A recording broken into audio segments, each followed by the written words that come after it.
കരയുന്നത് ഞാൻ കണ്ടിട്ടുണ്ട്. അപ്പോൾ ഞാൻ ചിന്തിക്കായിരുന്നു, എന്തിനാ എൻ്റെ അമ്മച്ചി ഇങ്ങനെ കരയുന്നേ?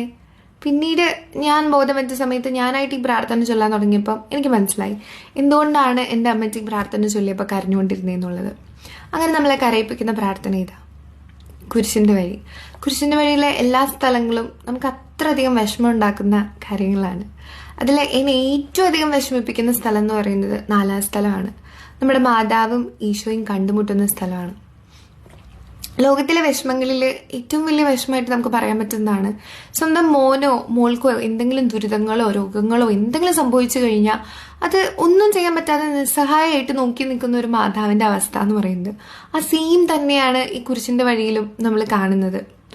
എല്ലാ അമ്മമാർക്കും അവരവരുടെ മക്കള് കുഞ്ഞു മക്കളാണ്, എത്ര വലുതായി എന്ന് പറഞ്ഞാലും. കുരിശിൻ്റെ വഴിയിൽ തന്നെ പറയുന്നുണ്ട്, ഉണ്ണിയായ ഈശോനെ കയ്യിലെടുത്തത് മുതൽ ഓരോ സംഭവവും മാതാവിൻ്റെ മനസ്സിൽ തെളിഞ്ഞു നിന്നു.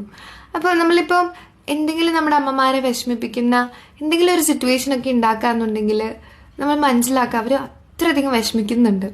അപ്പം നമുക്കത് ഒഴിവാക്കാനായിട്ട് നോക്കാം, അമ്മമാർ ജീവിച്ചിരിക്കുകയാണെങ്കിലും മരിച്ചു പോയാലും.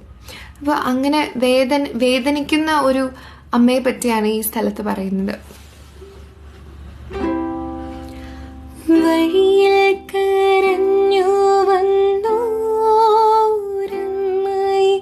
തനയൻ തിരിഞ്ഞു നോക്കി,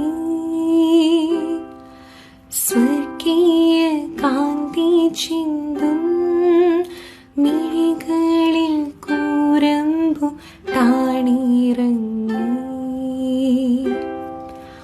ആരോടു നിന്നെ ഞാൻ സാമ്യപ്പെടുത്തും കഥന പേരങ്കടലേ,